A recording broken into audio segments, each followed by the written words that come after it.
Welcome to another episode of In Between Homes. And today I have the pleasure to have Lydia Lee with me.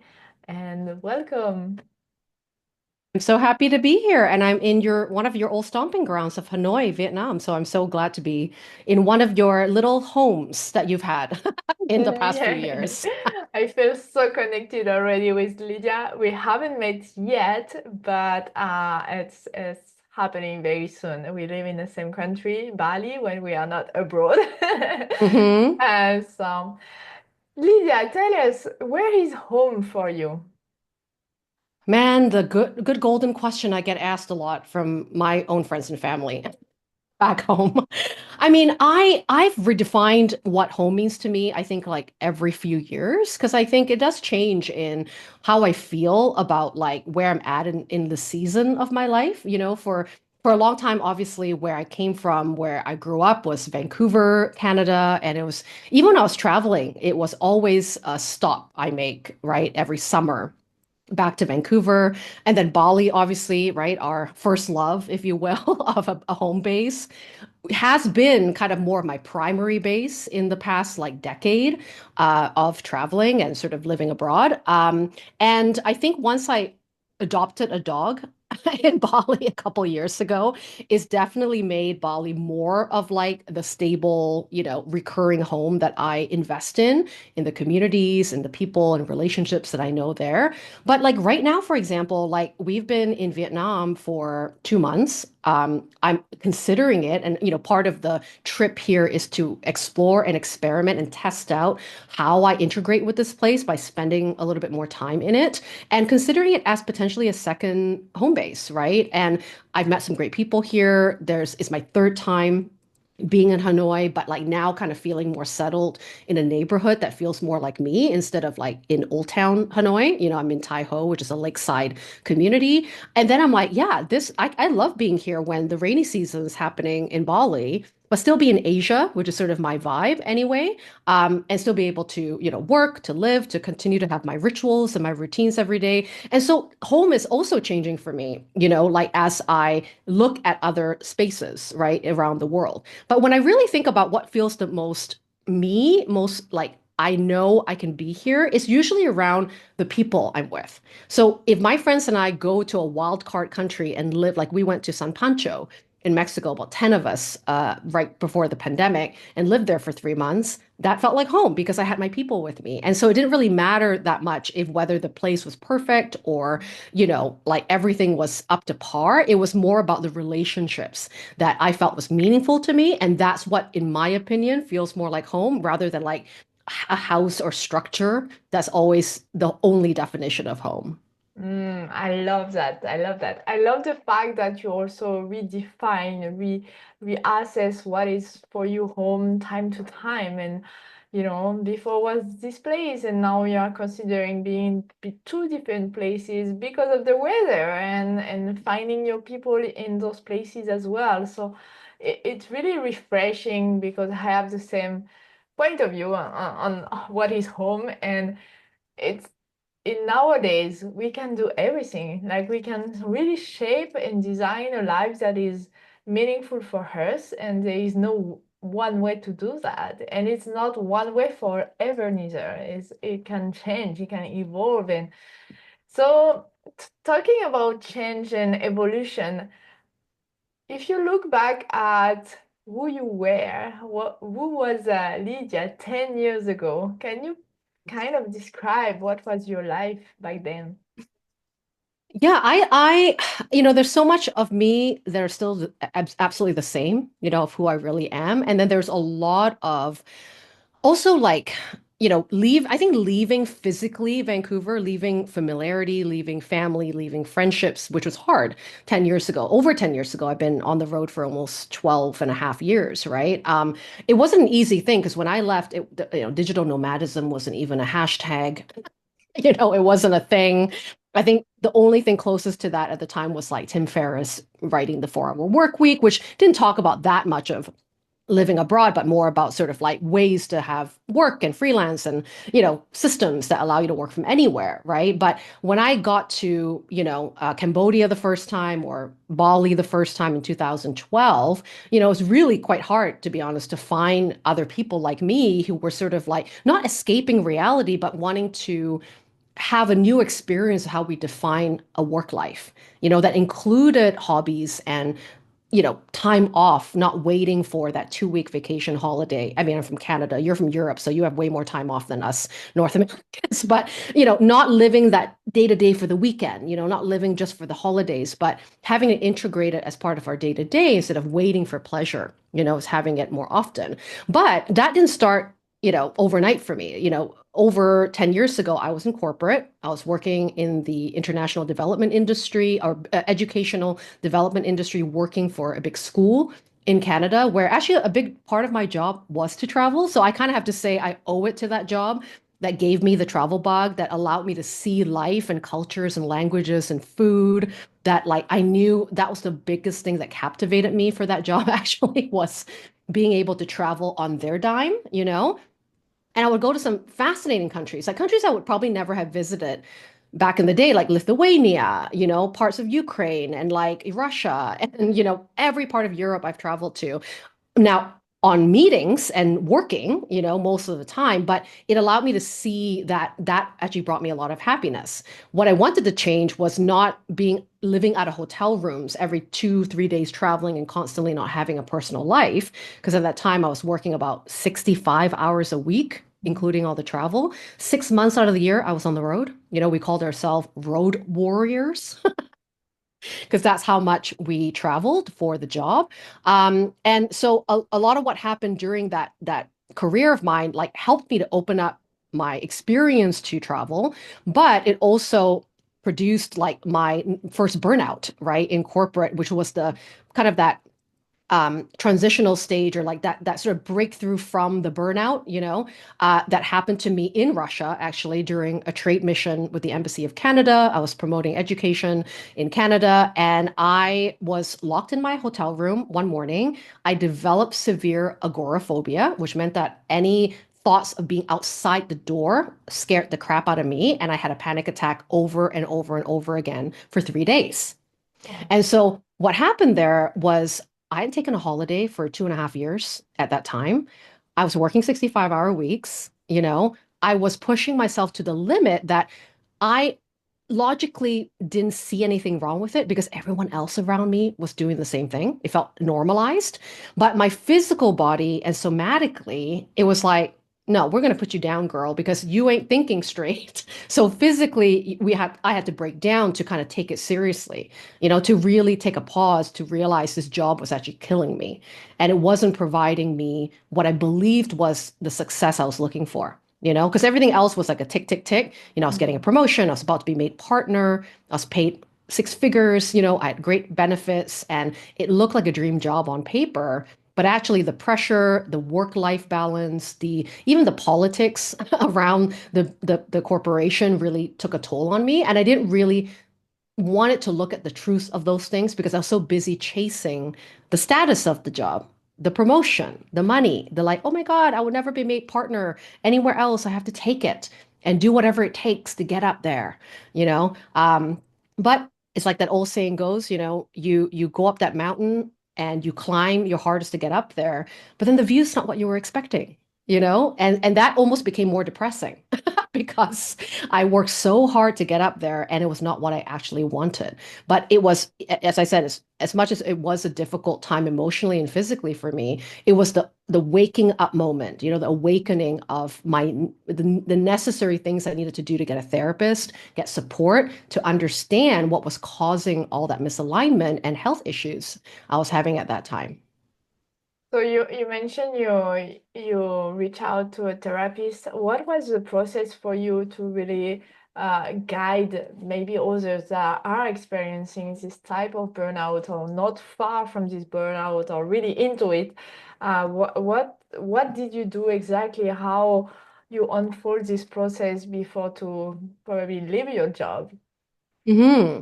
Well, the great thing was that because I had that health scare in the hotel room and I literally couldn't get on a plane for 5 days, I had to take a leave of absence from my job, which was like, thankfully, that was allowed, right? And was given to me for a few weeks. During that time, obviously, I thought something was actually wrong with me psychologically because it felt like a mental illness. It felt like I couldn't control how I felt, what my body was doing. It was almost this like, I don't know if you've ever had a feeling like that where your nervous system is so plunked out, that anything I felt like I wasn't connected to my body almost. I felt like almost a mind-body disconnection, which is something no one ever talked about. I didn't know anyone that experienced that. And so immediately I got a therapist. And thankfully, the therapist I have, who is still my therapist today, she's wonderful. She didn't shove a bunch of pills down my throat and just went like, oh, you're depressed and here's some anti-anxiety medication. Like she really supported me in asking better questions about my own accountability and what I was doing in a way to invite a certain type of energy into my life. I had lack of boundaries absolutely around work during those times. I worked till odd hours of the morning, allowing people to call me at midnight, all those things, right? And when we started the therapeutic, approach, like I just wanted to know how to deal with my job better. It was like, how do I be more resilient? How do I, be stronger and also not so weak? Why does everyone else seem to be doing all right? Like when I talk to my friends about it, to be honest, I didn't get much empathy at the time because there was a recession going on and people were losing their jobs or getting laid off. So the narrative I got back was like, you should be so lucky to have a job that pays you that well. You get to travel to these awesome places. Just suck it up. It's like be grateful. Just be grateful for like the fact you have this opportunity. So that wasn't very helpful, right? So and it wasn't their fault because again we normalize a lot of things in society about what is healthy. So having a therapist was a great outlet, that's not someone not attached to my life, emotionally separated from how I felt, and allowed me to have someone to talk to about what was going on day to day. And when we started having these conversations, it was really apparent to me that it didn't matter how much I would change in my job. There were just certain expectations, certain responsibilities of my role, certain characters who were my bosses and, senior people that managed, the company, that I actually wasn't aligned in the vision, in their work ethic, in the balance that I actually needed to feel like a healthy employee. So there was actually nothing I could do to improve, if you will, like how to be better at my job, but actually more about it's like being in a marriage that is not the right marriage for you, it was like that. I've just started, we've reached a developmental task for this relationship, for this career. And was there a way that I could work differently with them?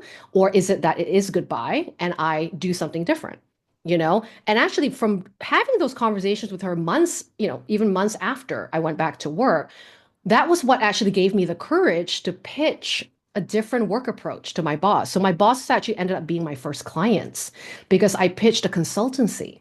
I pitched half the hours at a particular rate where I would be responsible for my own benefits and health and all that stuff. But I work from home and I would come in once a week for meetings, but I would take care of a very specific area of their business instead of doing all the things that was in my senior role, and it took a little bit of convincing and a bit of a trial period for sure, but that was a kind of a negotiation for something healthier, which then opened up my capacity to run my own business, right? Which is not Screw the Cubicle at the time. It was a educational agency, but it gave me that first project to be independent, and learn how to be a business owner, and then Screw the Cubicle was born years later from a blog, I started that became a coaching business down the road.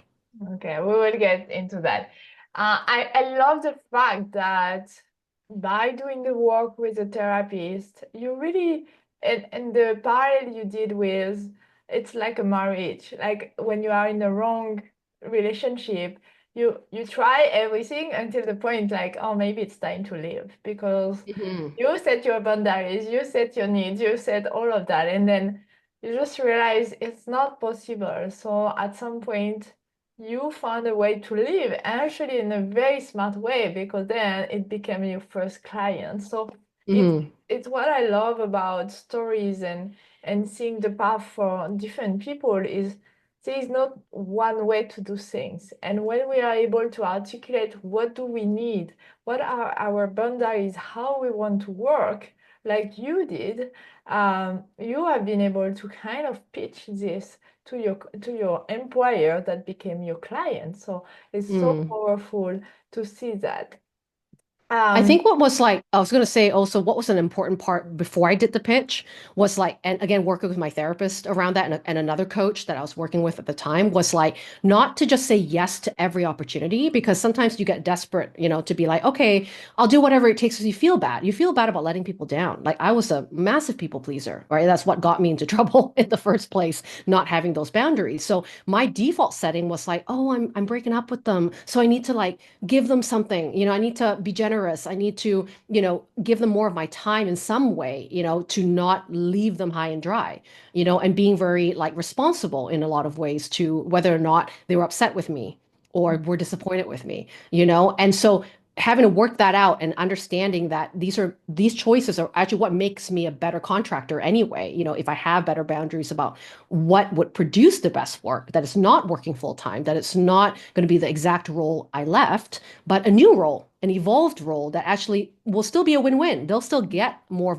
of me in the boundaries of what I need to do, how I need to do my work on my terms, right? And also be okay having a no, where they say, sorry, this is it and goodbye. And that's okay too, yeah. right? And being like really like aligned with my own values of like, what is a good job for me, what is a good position for me, and why, right? It wasn't about just the pay, it wasn't just about the number of hours, but it was like how else, can, like, for example, even working from home was so foreign back then, but that was something that gave me more happiness, to be in control of my schedule, that I didn't want to be micromanaged. I want to be judged on my output and my results, and however I got it done, you leave that to me. That was really important to me. That really bugged me for a long time working in corporate, that sort of sense of being managed constantly. So those terms were really needed for me to be grounded on first before I made that pitch, so that anything that I do agree on with them,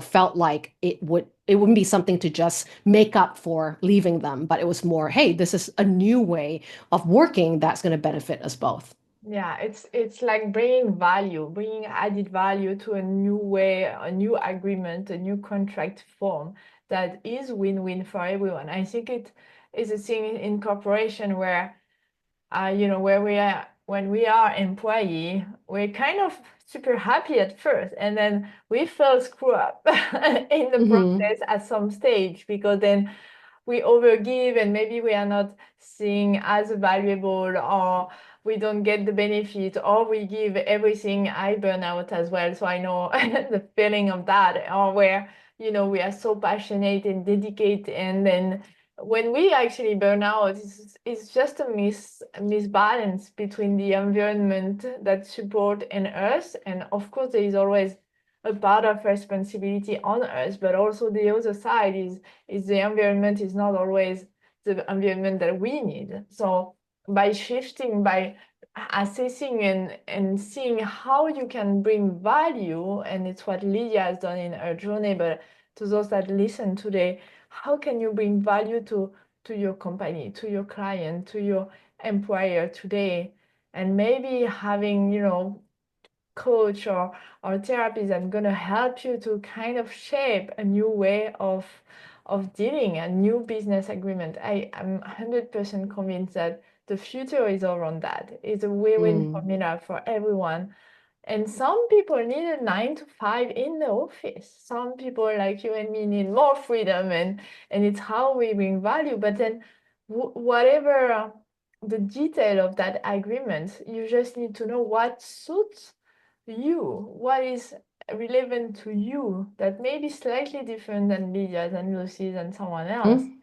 So and I love how you rebound from very, being stuck in a hotel room and not being able to go outside to, yeah, turn on your first client. So what did happen better? How did a Screw the Cubicle born? And Yeah, it was kind of an accident, to be honest. I never meant for it to be a business. it was birthed from really the intention that I a wanted to in a way have a outlet, have a place for me to share the journey, share the process, and because at the time I wasn't even myself convinced that entrepreneurship was for me.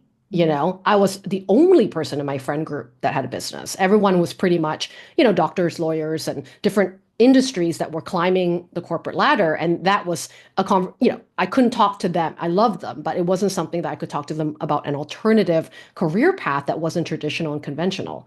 I obviously started, meeting and connecting with different solopreneurs and business owners at the time to open up my world to possibility. That's still something I believe in. And anything I ever want to do that feels scary or unfamiliar or foreign, I just have to be around the people that have done it. I have to be around people that can inspire me. I mean, partly of why you started this podcast, right, is to share these stories of people who have walked a path that you are maybe thinking about walking, and almost like finding the courage through their story, finding their courage through their actions. um, so I started this blog as a almost to document my process and my journey, a place I could send my Asian tiger mom, who was very, Asian tiger mom. Hopefully listeners know what I'm talking about. But she's traditional. She is like, what's happening? When are you going to have that? Oh my God, your benefits, your health care, your pension, lots of worrying thoughts that were sent out of love. But I was like, I need you to understand what I'm feeling and what I'm going through. And here's a place you can go and read about it instead of bombarding me with text messages every day, scaremongering me into going back to corporate, you know? So I just started writing. And then it wasn't until a lawyer, a woman who was in her 40s at the time, I was in my 30s, messaged me on the blog from Toronto. And she was like, hey, I'm older than you. I'm in a mid-career track. So, a little different from your experience, but everything you've talked about in your blog, I resonate with, because that feeling of unfulfillment, I'm great at my job. I'm not even looking for more money, but like I just feel like every day blurs into one. And Sunday nights are the day I dread the most, knowing Monday is coming. And when you wrote about that, it was like you're talking to me, right? So we had a chat and she was like, hey, how much do you charge for coaching? And I literally had to Google what a coach did I at the love it. time. Because I was like, what? What's a coach? And I was like, well, I'm way too blunt to be a therapist. So, and I don't want to go back to school for years to come to help someone. So I was kind of like, okay, like, is this a guide? Is this a mentor? Like, and I was really honest with her. I said, I had no, plans to coach anyone, but I do think I can help you. I can support you with what I've done. I can help figure out what you might need to do, and I'm going to charge you a very reasonable fee for my hours of time, if you're willing to go on this adventure with me. But I will be with you, and so if you trust me and you've liked what I've been writing, let's trial for 4 weeks and see if every week when we meet up there's some actions and thoughts and insights I can support you on and clarify for you. And so I really learned, like, trial by fire, almost like an internship. And she was lovely and allowed me to have that space with her. And it ended up being the opening door, for me to understand that actually coaching for me is a form of mentorship. It can be how the style that I want to coach can be very much my personality. I'm more action oriented. I'm more forward thinking. I don't want to deal, I'm not even suitable and ethically should be dealing with trauma, for example. So I kind of, understood and gauged, like, from all the problems people come to me for, where are my boundaries around that? Like, where do I Mm. start? Where do I stop? When do I recommend a therapist? When do I, have other service providers in my Rolodex to be able to support my people, right? And it started very slowly. So I had both businesses going at the same time. I worked on Screw the Cubicle in a very part-time basis. I also took on 8 guinea pig coaching clients who were readers of my blog. Again, the same approach, being very transparent about, I've never coached professionally before, but here's what I've done. Here's how I think I want to do it. Come for the ride. And here's a beta rate, to do it. And they did. And I would say more than half the clients I probably wouldn't want to work with again, because that allowed me to see what types of people, personality types, motivation levels, right? Values, right? But it gave me this beautiful, like blank canvas, to test how I could do my work with real humans before I launched. And then that allowed me to build the confidence for getting early testimonials, reviews, feedback for, what I was teaching. And that was how Screw the Cubicle was born. And then it was about 2 years after the blog was created that it then overtook kind of it became my primary business. And then I shut down my initial agency business with the education industry from that point and moved to Bali. Wow. I love. And it's so funny because we have a similar stories, but different ways. But we kind of became entrepreneur by accident, by opportunities, by willingness to do in a different way, to have more freedom or listening to our health and all those things. And yeah, just by opening up to an opportunity that came to you by this blog, saying yes to a first person that, and honest, like being honest to, hey, haven't done that before, but I know I can support. I know I have tools that I've done in my journey. So it's where for me, I really encourage everyone that wants to try to just try it. Yeah, just help Because someone for free if you need to, yeah, for just free let if you don't. yourself be in the vicinity of that work. I did my first coaching client now, I think over 3 years ago. We did an exchange. She teach me how to swim, and I teach her how to be better with her finances. And it started like this. It really started on a Sunday morning. We did the finances, and after we were swimming, and it just life is giving you opportunities to show up your skills. And I Mhm. love your story, Lydia, where it's like, oh, maybe I can support others, I can guide. And you don't have to overthink the process. You don't have to have a business, have a website, have a proper logo and all of that. I did my whole first business as well without anything. And even now, probably my website doesn't bring me clients yet. Maybe one day, we never know. But uh, we don't need all those things to get started. So it's a really nice reminder from your story that we can just do it. So to all of Absolutely. you that listen today, just try. The worst case scenario, you fail. And that's it. And you move on to the next things you want to do.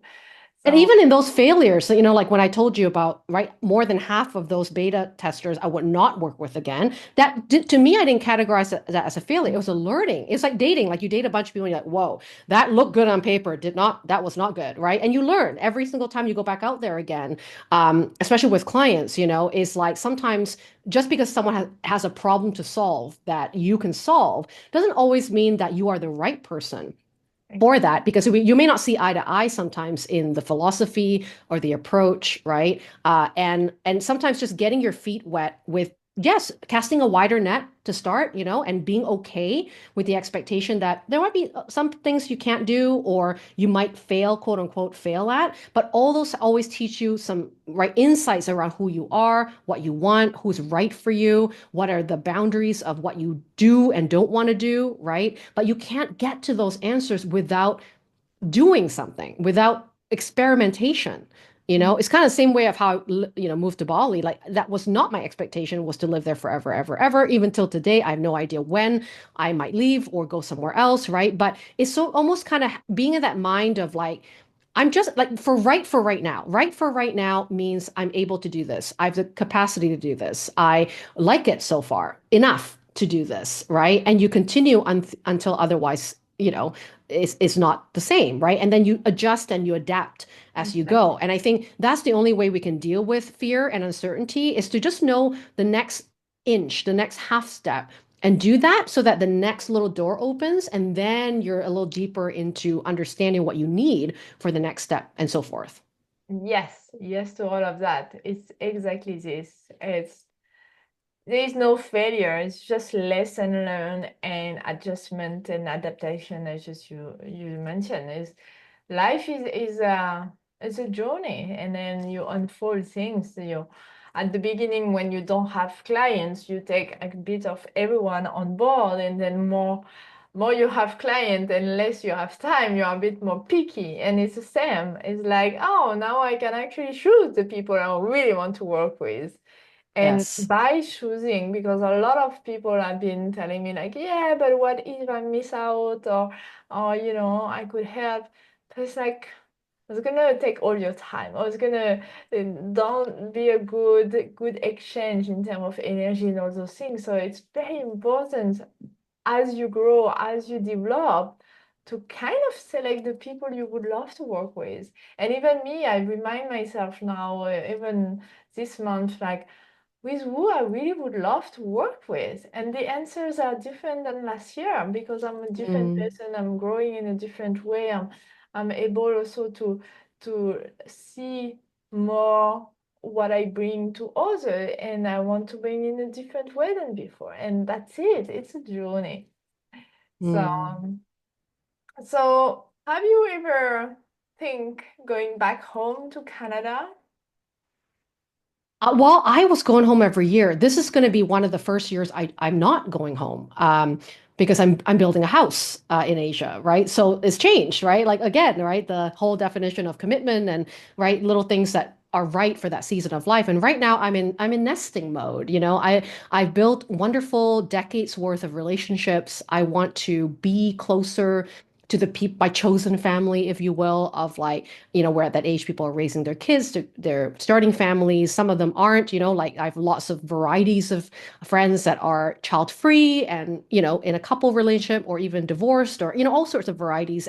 But what I love is that it's a community and everyone helps each other to raise each other's kids and be a part of each other's lives. That is not what I experienced when I lived in Canada, which is more nuclear family, individualized society mentality, and I want to nurture these relationships to the next chapter Yes. of our lives. I'm now in my 40s, right? So that desire to have an anchor, the desire to have a base where I can decorate, because I've just fallen in love with interior design. It's like my little hobby on the side. I want to make furniture. I want to get my hands dirty. And, my job is all about my brain. I want to be like using my hands and, be more physical in something else. And this is what feels right for now. I think Canada, Vancouver will always be a home to me. It will always be one of many loves of my life. Yes. Yes to that. And Vancouver also has a season for me. Love it in the spring. I love it in the summer. People have more time for me because there's longer days and people are taking time off in the summer. So I enjoy my relationships there more in the summer. And then when I have to put on a jacket, I get grumpy. I just know I'm not a cold girl. I can't do winters. I don't ski, I don't snowboard. It's like there's no reason for me to be here. I like to kind of chase the sun and or like Hanoi, I'm in a sweater, right? This is as cold as I'm going to get is 16 degrees, right? That's about it. I know my boundaries, right? And weather makes me happy. I'm much happier in the sun. And so I'm strategic about when I go home.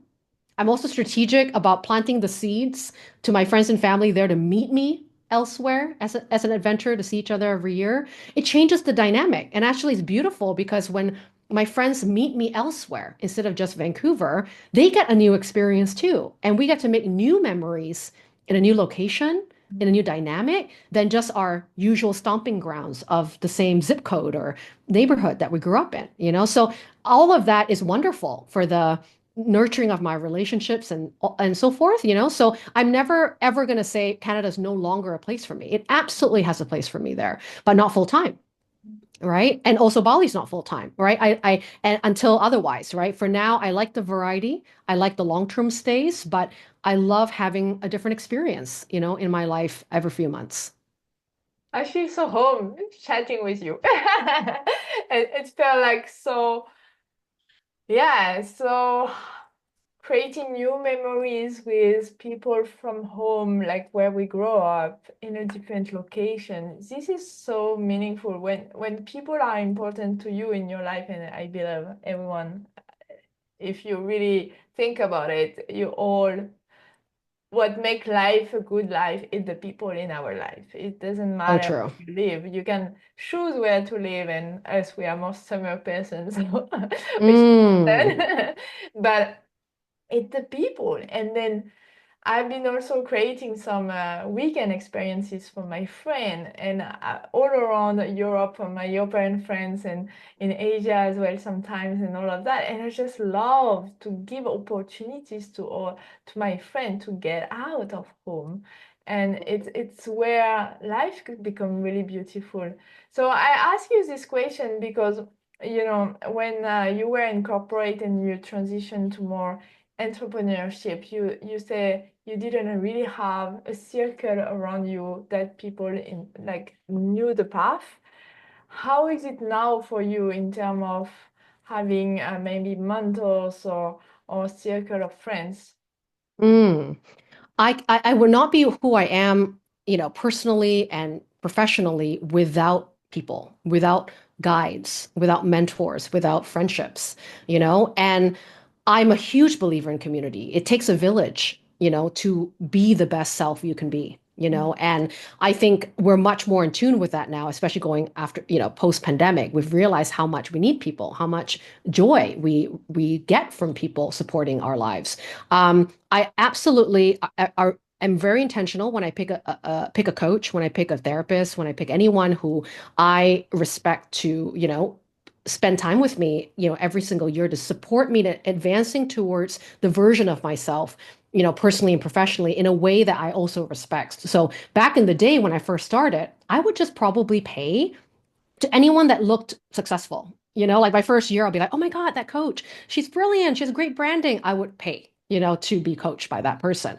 And she's great, but what I didn't do my due diligence on is like thinking about like, just because someone's successful, just because their business looks like they're thriving, we have to also look at like how they got there, right? In the principles and the philosophies that you have to, you know, to kind of feel into to go, is that aligned with me, how I want to build a business? So, and you've heard my story before because we've met a little bit on Zoom before this call, is that I was following a lot of the gurus or the influencers of the coaching industry that had very specific blueprints of how to be successful.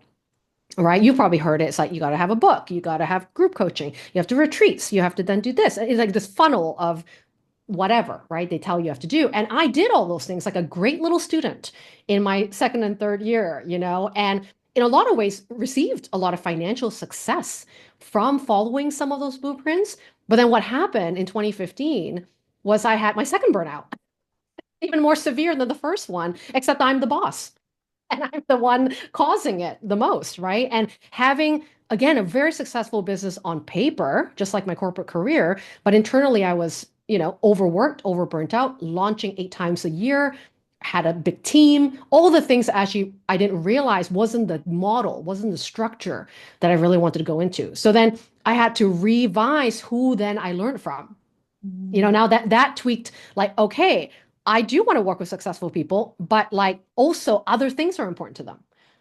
Time is currency to them too.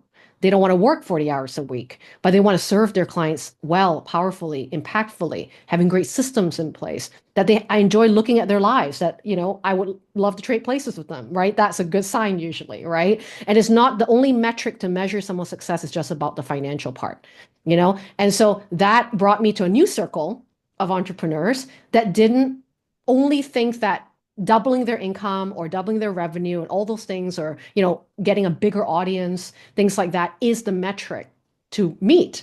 But actually it's about how spacious is our calendar, how much white space is there in my Google Calendar, how much time can I dedicate to hobbies and relationships and not working 40 hours a week when I don't have to, right? How to be smarter, not working harder, right, but working smarter, right? And in a lot of ways that's how I got to know you, right? Because one of our mutual friends, Lavinia, who's a huge advocate of this sort of principle as well. I've known her since I landed in Bali, for a long time. And we talk about these things all the time. How do we do business better? How do we still do great work, but not at the sacrifice of our well-being? And so when I was talking to her about it this year, I was saying I would love to meet more people. I have a lot of business friends online, but I don't have anyone physically being in Asia as much, and she's one of the few that I get to that are coaches that are in that same industry. And that's how she introduced me to you, right? It's like Lucy's also about tiny businesses and lifestyle freedom and, time as a currency. And And that's sort of how I meet people now, right? Through referrals, through people that I respect and going, who else do you know? That can open up my world to, right? Feeling not like the black sheep of the community, but actually they're like, oh my God, you're speaking my language. And that's how you and I were like, right? The first conversation we had, we're like, music to my ears. Like you're talking my stuff. It's perfect, you know?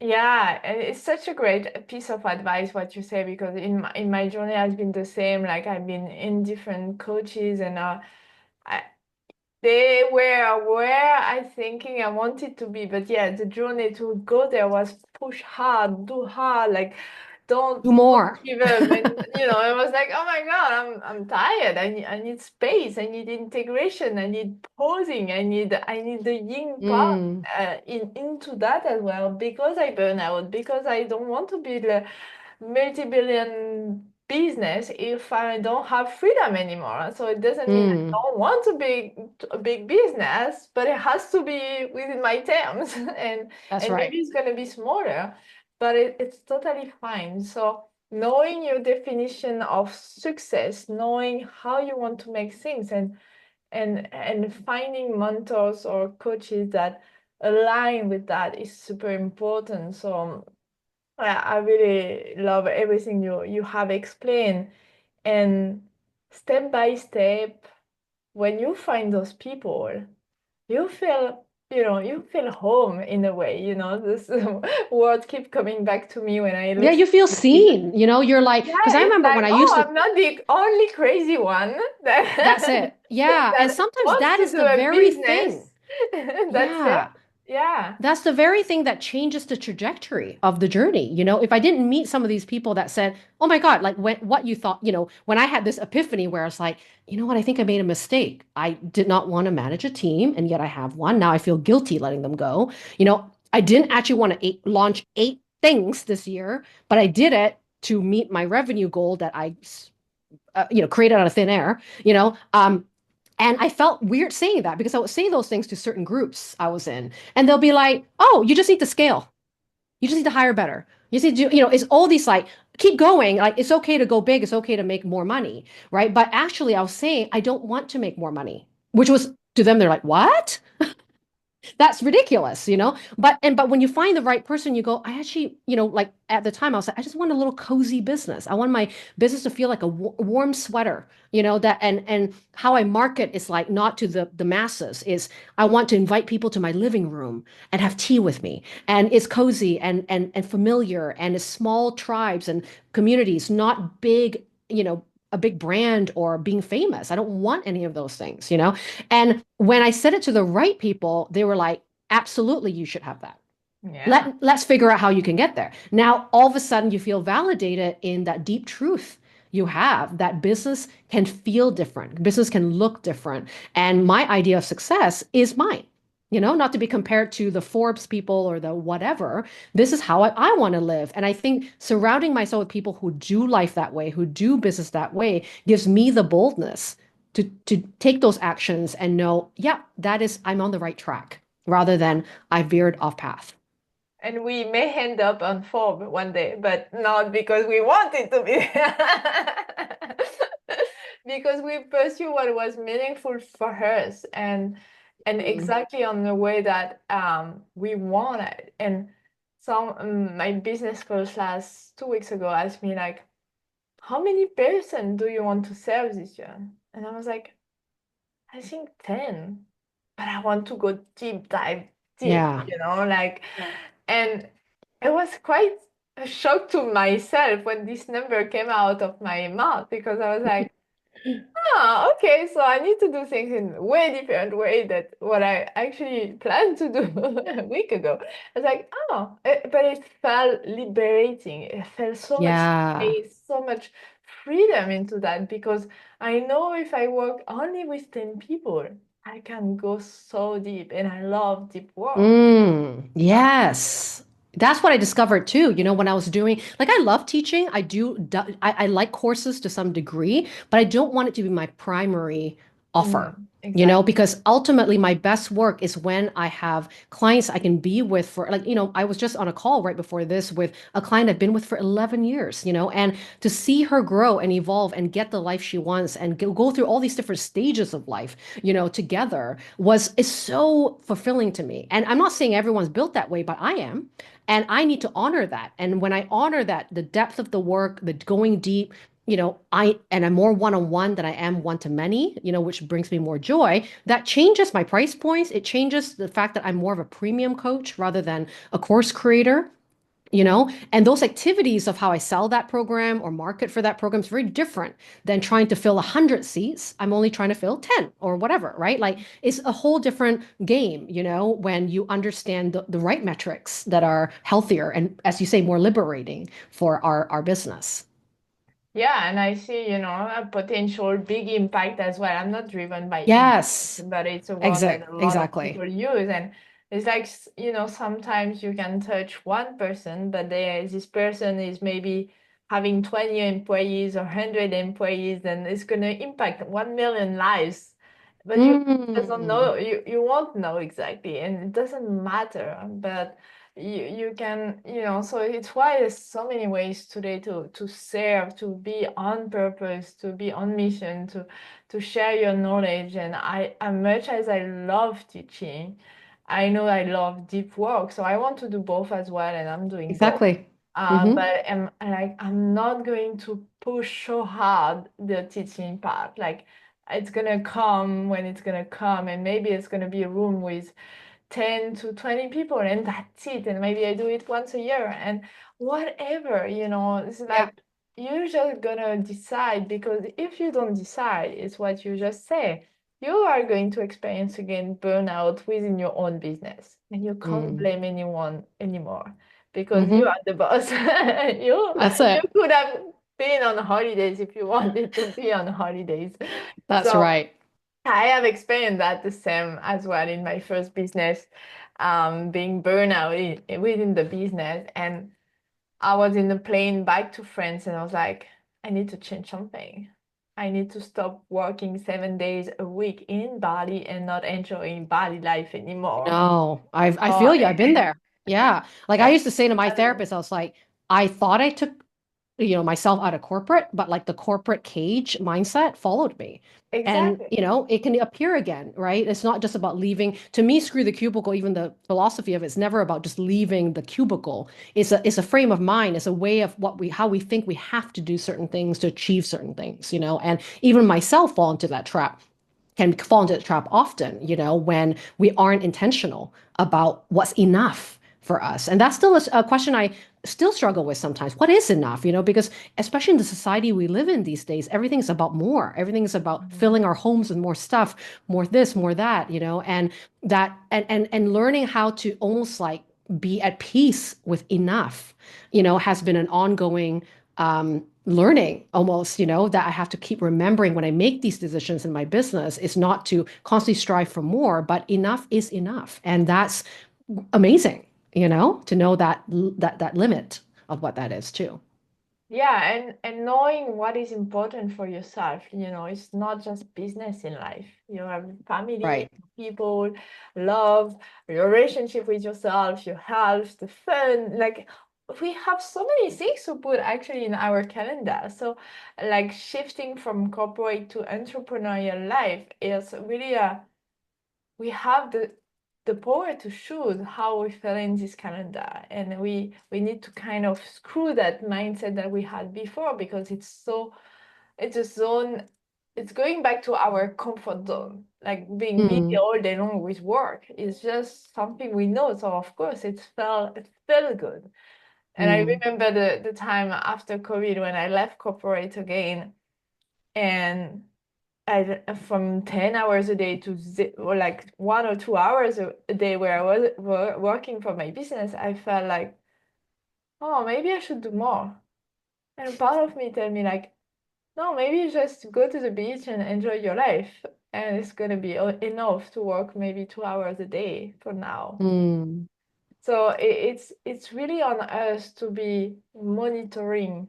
You say being strategic as well when you plan your travels and all of that. And I think being strategic is so important to be able to design a life that we want.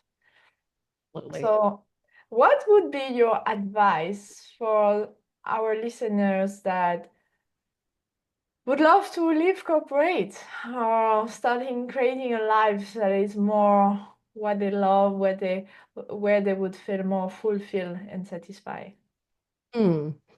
I mean, a big part of it is what we kind of touched upon, in this conversation, which is about leaning into even just the playfulness of experimentations, that because every time I talk to someone, because I work with a lot of mid-career professionals that are actually amazing at what they do, and they're actually not even wanting to give up the trade, if you will, of what they do, but it's the environment that is, or the container that they have to do it in, that's the thing that feels more constricted.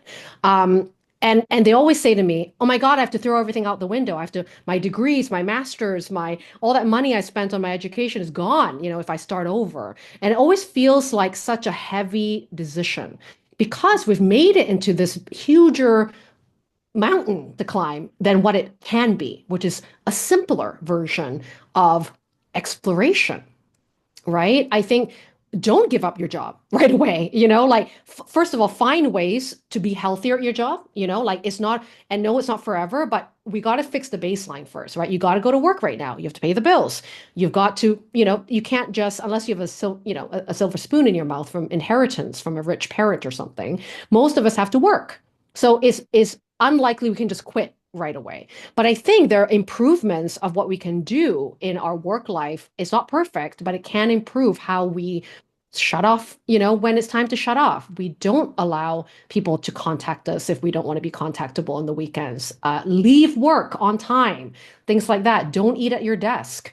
Find ways to take a lunch break outside of the building and go for a walk. Like little things you can control to enhance a little bit of harmony in your life. And no, it's not permanent, right?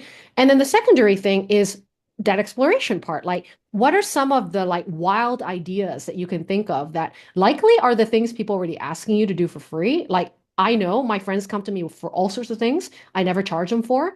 And all of those things I should be charging anyone else, And those are kind of like, to me, the low hanging fruit stuff. People always look externally, like what's the brand new career, brand new industry, brand new niche I have to create, like no one's ever done before, which is so much harder than actually believing and knowing that you've got a ton of wisdom. You have years of experience as a human being, just in the school of hard knocks, street smarts, professionally, like everything you've ever done are right the tools in your tool belt, and learning how to see which are the tools I want to repurpose. What are the tools that I know actually I love doing this thing and it's hard for other people? How can I test it by just helping someone else I know? Start with your network, start with the cousin, start with the neighbor, start with the community in your church, start with your place of worship, start with the community center you play pickleball in, like help the people you're already around and get a sense of how you help, get a sense of what people appreciate about you, get a sense of doing something fun and easy for your skill set that isn't bounded by 9 to 5. And you can just start at an hour a week, 2 hours a week, and just help one or two people in your life. And that starts to kind of get us back to remembering and acknowledging sometimes these like hidden gems of skills that we never understood, but are actually really, really important for others to receive, And I always find with people like me, and probably you too, I have what my clients call the invisible skills, right? You can't see it, the thing I do sometimes. You can't quantify the thing I do sometimes, especially coaches, right? It's felt.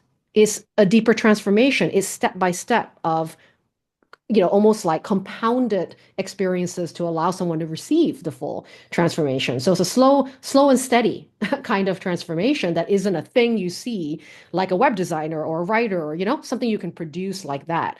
And with those people who have kind of non-quantifiable skills, we need the mirrors of other people to tell us what those special gifts are, to tell us how they feel when they're around us, to tell us what is the thing that inspires them most about us, because that is the thing that we want to bring into the next chapter of our body of work. and that can be aimed towards different problems, aimed towards a different niche for sure. But knowing what you come with, knowing what are the tools you want to use and how to use them, that has much more, in my opinion, like answers to what's next for you than trying to think up of the best business idea right away or come up with the best business idea. Because I always go, what's right for right now? What's the most imperfect idea that you can start today at the smallest, simplest scale possible? Not a website. Don't open Instagram. Don't start a social media channel. Just literally call someone and help them as you see fit.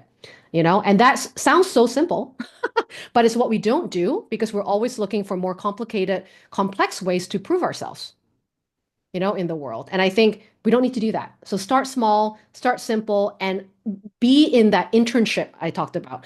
Create those internships. Give yourself a playful internship of experimenting with different passions, different skills that light you up. And then later you can decide how to monetize that. Mm, yes, I so agree with everything you share. And one thing I would add to emphasize what you just said is you are the last one to see your gifts. Everyone else Yeah. around are see them. They know why they reach out to you. They know.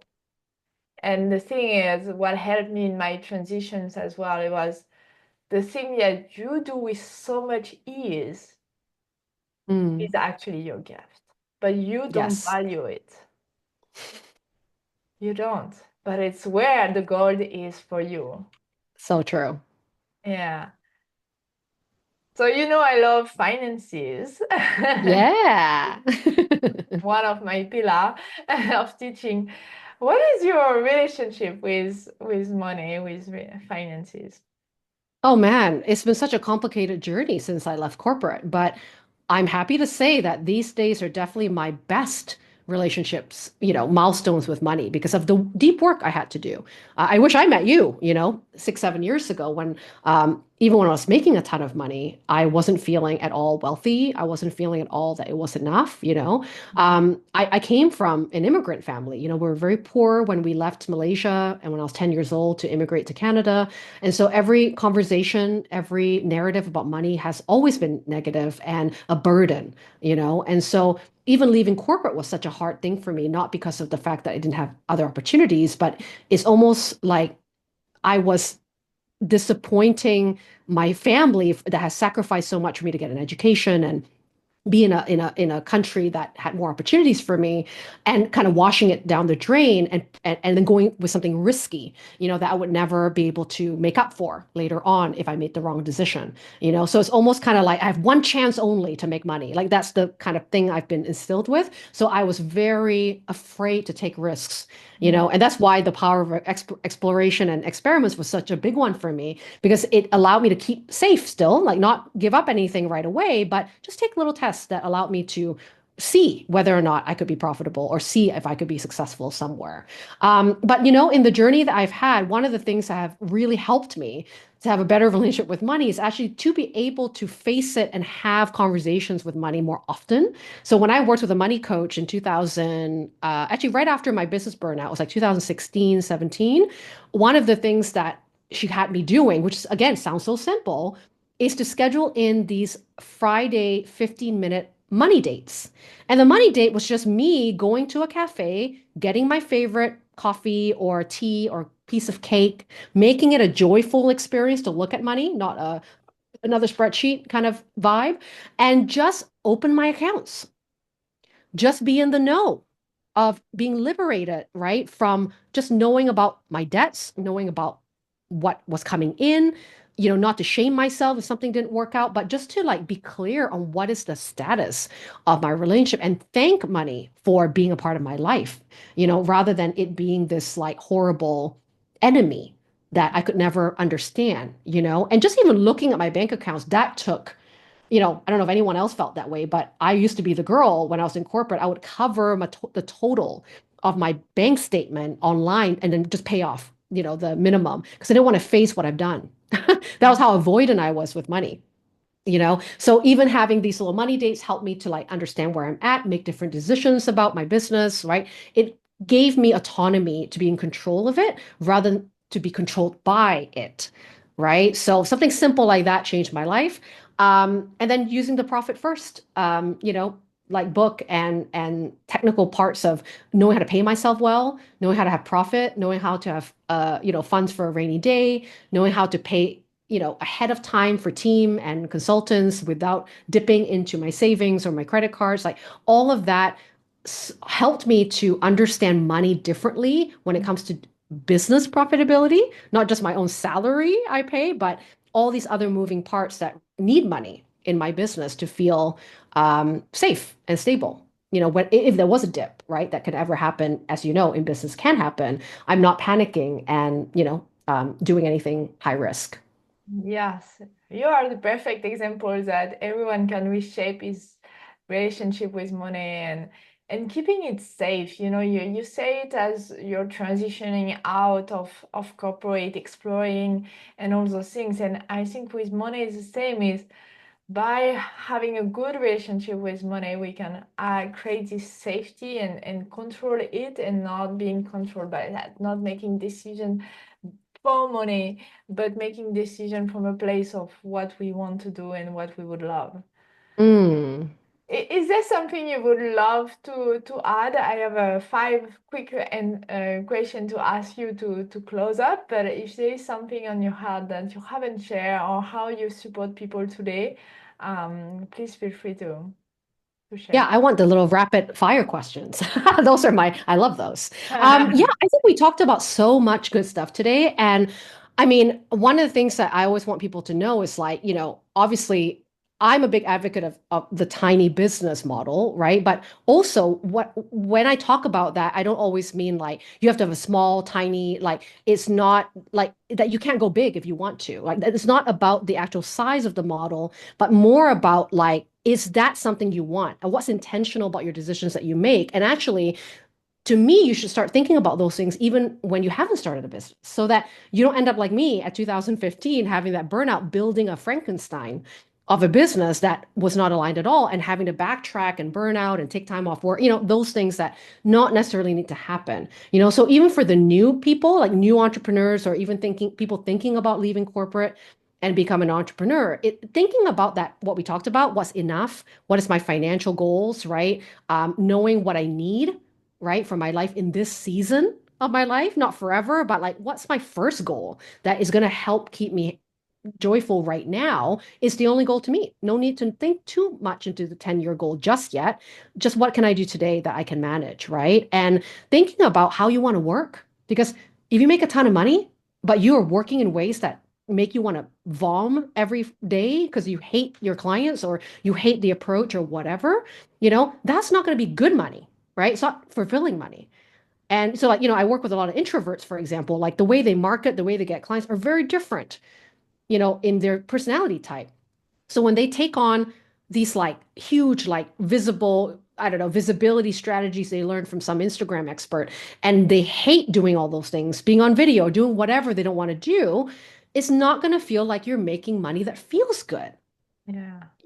And so I like implore you to think about these little metrics, think about these little things that define a good work for you, define good, conditions for how you want to work, and absolutely define the money piece, and hopefully get Lucy's support on this is defining that number, that right way, the right money that isn't just a number in the air, but supported by, real like research and understanding of where you're at and what your goals are like so that there's a real true number that's true to you to make. Exactly. Amazing. So are you ready for the rapid five? Ready? Number one thing you would love for your life. Ooh, I mean, this year it's been that home, that dream home I've been thinking about and Pinteresting, and now I get to bring it to life. So feeling like I can make my own furniture and stay in it and know it's my labor. I don't know why that, like, I love that. I don't want to pick it out of IKEA. I want to make it. That feels, I don't know, fulfilling to me. And I want Mhm. more of that in my life to make more things with my hands. I love it. One thing you would love for the world. Ooh, so many things. Okay, I'll just go with what is in mind. I think in my heart of hearts, I just want us to take care of each other a little better. Even people we disagree with.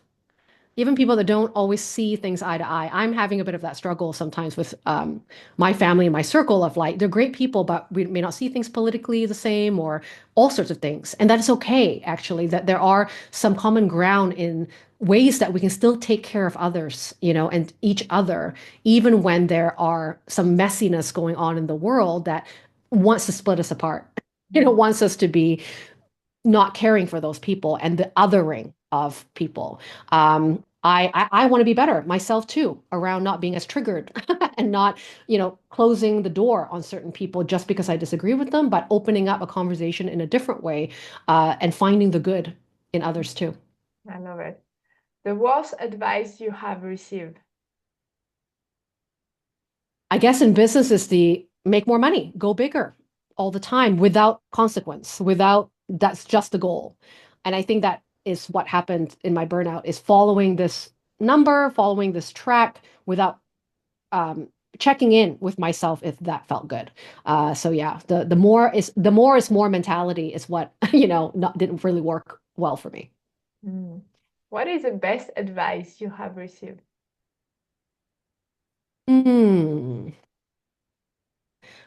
I'm thinking back of a mentor I have, who I've worked with a long time. Her name is Pamela Slim, and she is an amazing coach and just an awesome human being in general. And one of the things I've always learned from her year after year, and she does it so well, is this love and effort that she puts into people and communities that has also been the backbone of what's made my business feel good, feel real, feel people oriented rather than revenue oriented. And I've received such beautiful, like, fruits of that labor of investing into relationships, investing into caring for my clients, even when I'm not working with them actively, and having them spread the word about my business, not being told to do that, but because they believe in me and believe in the relationship. That has been the best marketing advice than the algorithm hacks or any funnel email marketing strategy I've ever, received is invest in people. Your best marketing is word of mouth. Your best marketing is the reputation that you have in how you care for others. And one of the things that I even have, like she calls it, when I was looking for friendships and partnerships in my business, I wanted to treat it the same way I would treat it as making friends in real life. And she said, well, you need to look for your PB&J partners. And PB&J meant the peanut butter to your jelly sandwich. Who's the peanut butter to your jelly? Which means that you are actually both wanting the same mission in life, mission in the world of your work. You serve a very similar marketplace or audience, and you both are stronger together to develop more awesome things together because you're not a lone wolf trying to do it on your own. So you are, for example, a great PB&J to me, right? And so I always think of that, like, who's the peanut butter to my jelly? And I love that. that together we can do bigger things than just trying to only think of myself and my own success, but actually care about your success, figure out how I can help you to gain success so that together we impact even deeper in the world. Yeah, and I think now we are more all ready to be collaborative, but real collaboration, like not just let's make more money together, which has no sense. But Exactly. Yeah. how we can leverage who we are because we are complementary. Like Mm, I know I'm not a full solution to one business forever. I do a right. lot at some stage, and I can also I have clients for a long time, over almost 10 years now. But then at some stage they need something else. They need Hmm. um I love it. The last question. If you had a magic wand, what would you transform? Ooh. Like transform in myself or like externally a thing. Not sure, however I interpret it. What would I transform? I was saying this to my partner the other day about because there was a question we had. We do a couples app. There's like this awesome app called Paired that does 3 questions a day between couples to strengthen their relationship. And one of the questions was something about what superpower do you want that you think would change the way you see the world? And I was like, I wish that because emotional intelligence is such a thing, right? Like of like how we connect with other people and even empathy, like the ability to be in someone else's experience lived experience that you don't have. It's so difficult because we're so informed by our own learnings and our own history of stories, right? And one of the superpowers I want is the ability when I talk to someone, I'll be able to transform the conversation, the dialogue, and the empathy by when they say something, I could see life and feel what they're feeling and feel how they came to that conclusion, even based on their story, like that, like, like some lightning bolt. Like the Matrix, I learned Kung Fu in 5 minutes or whatever, like I can just get their life story in 5 minutes when I see them. And that I think would help us to relate so much better if we can just see that and feel that more often, and then relationships would become a much healthier thing for us to be able to navigate. Because I think it's the most complicated thing we have no idea how to do, and yet the most important thing in our lives, in business, in personal life, in all the things. So that would be how I would want to transform the way we relate. I love this, and it's still circling back to people. So People I again. love our conversation today. Thank you so much, Lydia. Hmm. I And wish like we could have part two, and maybe we can because there's we so can. much more to talk about. We can. There Thanks is for no having limit to me. what we can do. So of course we can, and with pleasure. I would love to have you again on the podcast. So thank you. Anytime, Lucy. I had such a good time. Thank you. Thank you.